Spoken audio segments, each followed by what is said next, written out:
അറിയാൻ എളുപ്പ ആ അവസ്ഥയിലൂടെ കടന്നലാണ്. അപ്പൊ അറിയാം ജീവിക്കാനുള്ള ഒരു ചെറുപ്പക്കാരന്റെ നെട്ടോട്ടത്തിന്റെ ഭീകരാവസ്ഥ. എന്താ പറഞ്ഞത്? കാണുന്ന ആപ്പിലൊക്കെ എന്തിനാ തലവെച്ച് കൊടുക്കുന്നല്ലേ? എന്തിനാ? എനിക്ക് സൂക്ഷിച്ച് ജീവിക്കാനാണോ? അല്ല, 15,000 സാലറി ഒരാൾക്ക് മാസം അവസാനമാകുമ്പോൾ ഒരു ആദ്യം കയറാനുണ്ട്. എന്തിനാണെന്നറിയാം? 2 ദിവസം കൊണ്ട് സാലറി തരും. പിന്നെ അടുത്ത 30 ദിവസം എങ്ങനെ ജീവിക്കാനാ?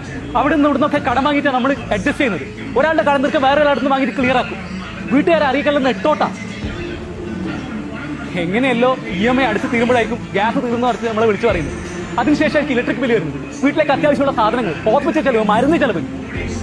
അങ്ങനെ ഇരിക്കുന്ന അവസ്ഥയിൽ നമ്മളെ മുന്നിലേക്ക് വരുന്ന ഏതെങ്കിലും ആപ്പിലേക്ക് നമ്മൾ തലവെച്ചു പോവും. അതാണ് ലൈഫ്. അറിയാ വലിയൊരു ഗർത്തത്തിലേക്കാ പോകുന്നത്. ആമ്പിള്ളേരുടെ ജീവിതം എന്ന് പറയുന്നത് ഇങ്ങനെ നിലയിലെ കൈയാണ്. ആർക്കും നമ്മളെ വിഷമം മനസ്സിലാവുക. ഒന്നും പറയില്ല. ഈ പറഞ്ഞതൊക്കെ എത്രയോ സത്യമാണല്ലേ. ചെറുപ്പക്കാരാമ്പിള്ളേർക്ക് 16-15 രൂപ മാത്രമേ കിട്ടുള്ളൂ. എൻ്റെ വീട്ടിലൊക്കെയുള്ള അവസ്ഥ ഇത് തന്നെയാണ്. വാടക കൊടുക്കണം, കറണ്ട് ബില്ല് കൊടുക്കണം, വെള്ളത്തിന് വരെ പൈസ കൊടുക്കണം, പൈപ്പ് വെള്ളം ആയതുകൊണ്ട്. അങ്ങനെയൊക്കെ ഒരുപാട് കാര്യങ്ങൾ. അത് 15 ദിവസം മാത്രമേ ഈ കാശൊക്കെ എത്തുള്ളൂ.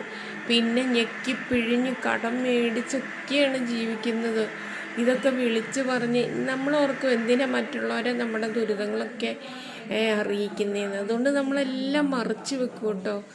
എന്നാലും ആ ചെറുപ്പക്കാരൻ പറഞ്ഞത് നമ്മുടേതായ ജീവിതത്തിൻ്റെ എല്ലാ സത്യങ്ങളുമാണ് വിളിച്ചു പറഞ്ഞത്. മനസ്സിൻ്റെ വിഷമങ്ങളാണ് വിളിച്ചു പറഞ്ഞത്. മരുന്ന് മേടിക്കണം, അതിനിടയിൽ എന്തെങ്കിലും ആസ്പത്രി കേസ് വന്നിട്ടുണ്ടെങ്കിൽ പോകണം. അങ്ങനെ ഒരുപാട് കാര്യങ്ങളുണ്ട്.